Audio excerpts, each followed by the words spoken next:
बताइए अब्बास जी कि अरविंद केजरीवाल अब जमानत पर रिहा हो गए हैं। इस पूरे घटनाक्रम से आप लोग खुद को कहां पे पाते हैं और ये आपके जो विपक्षी दलों का अलायंस है उसके लिए कुछ अच्छी खबर है या फिर अभी आप अपना जो प्रोग्राम्स हैं जो रैलीज हैं वो कंटिन्यू करेंगे या अरविंद केजरीवाल आप लोगों को ज्वाइन करेंगे? ब्रजेश जी देखिए, सुप्रीम कोर्ट भी पहले कह चुका है और न्याय का बहुत महत्वपूर्ण सिद्धांत है कि bail is the rule and jail is an exception. यानी कि बेल जो है वो नियम है और जेल अपवाद है। लेकिन भारतीय जनता पार्टी की सरकार में इसका उलट हमने देखा, चाहे वो अरविंद केजरीवाल जी का मामला हो, चाहे हेमंत सोरेन जी का मामला हो, तमाम विपक्ष की नेताओं के मामले में। देखिए, जहां ईडी की बात हुई तभी भारतीय जनता पार्टी के प्रवक्ता बता रहे थे कि भाई उनके ऊपर आरोप है। आरोप तो भारतीय जनता पार्टी के बहुत सारे नेताओं के ऊपर है, संगीन धाराओं में आरोप है। जो केंद्रीय मंत्रिमंडल है उसमें 2/3 जो आपके सदस्य हैं उनके ऊपर गंभीर धाराओं में आरोप है। आरोप की बात नहीं है, लेकिन जब आप किसी को जेल भेजते हैं जो व्यक्ति अंडर ट्रायल है तो वो अपवाद है। और यहां पे ईडी की बात हो रही थी, केजरीवाल की जमानत को आप लोग किस तरह से लेते हैं? देखिए, जहां तक अरविंद केजरीवाल जी की जमानत है, मुझे लगता है जो बेल है वो उनका अधिकार था और माननीय उच्चतम न्यायालय ने उसका सम्मान किया है। अधिकार नहीं है हेमंत सोरेन को बाहर नहीं आना चाहिए। उसकी वजह मैं बता रहा हूं, वो भी एक पार्टी के अध्यक्ष हैं, एक राज्य के मुख्यमंत्री थे जिस वक्त अरेस्ट हुए। बिल्कुल, उनको अधिकार नहीं है। समय लगेगा, सब बाहर आएंगे। लेकिन मैं इसमें एक थोड़ी सा तथ्यात्मक बात आपको बताना चाहता हूं। देखिए,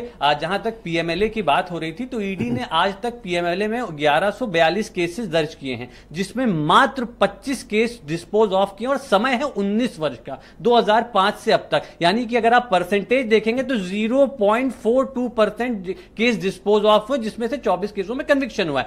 तो 19 साल में आपने जिन लोगों के ऊपर आरोप लगाए, जिनको आपने केसेस में जेल में डाला, वो तो 19 साल से आरोपी बने घूम रहे हैं, वो केस लड़ रहे हैं, वो जेल जा रहे हैं, उनका परिवार परेशान हो रहा है, उनकी पार्टी परेशान हुई। हम आप सब जानते हैं कि 95% विपक्षी पार्टियों के ऊपर पीएमएलए में केस दर्ज हुए। चंद्रकांत पाटिल भारतीय जनता पार्टी के महाराष्ट्र के अध्यक्ष थे, वो वोटरों को धमका रहे थे महाराष्ट्र में कि भाई अगर हम आपको पेटीएम ट्रांजैक्शन पे जेल भेज देंगे, पीएमएलए में हम ईडी में। मैंने जो पहला सवाल किया था उसमें एक शब्द जोड़ा था, मैंने एक सवाल भी जोड़ा था कि क्या अरविंद केजरीवाल आप लोगों के इलेक्शन कैंपेन का हिस्सा बनेंगे?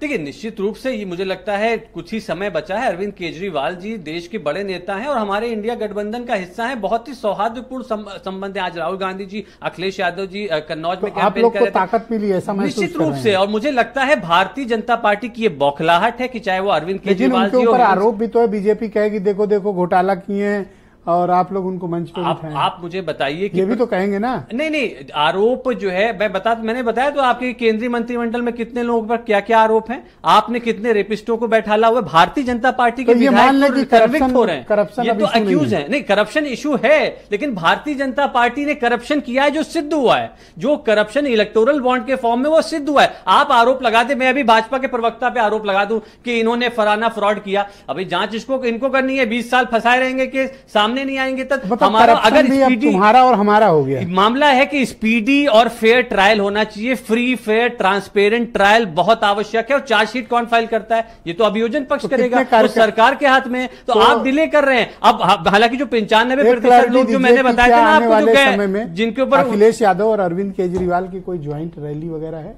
मुझे पूरी उम्मीद है कि निश्चित रूप से अरविंद केजरीवाल जी, अखिलेश यादव जी की ज्वाइंट रैली होगी। मुझे लगता है आने वाले समय में आधिकारिक रूप से इस पे फैसला हो जाएगा, जिनका जो समय होगा जो उसके हिसाब से।